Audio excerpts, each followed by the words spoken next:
Now we're preparing our chicken and getting it ready to fry.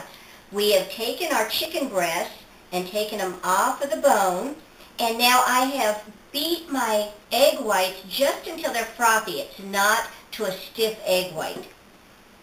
And we just dip our chicken like so, and then we let any excess drip off, and then we're going to actually coat our chicken breast in cornstarch. So we're going to just pat that in cornstarch and make a mess in the kitchen.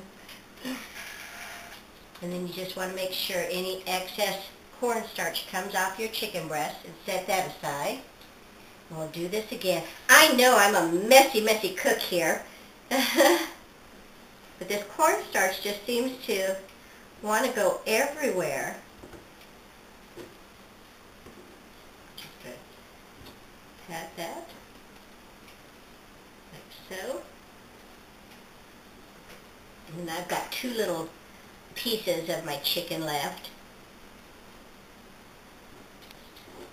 Throw that in the cornstarch.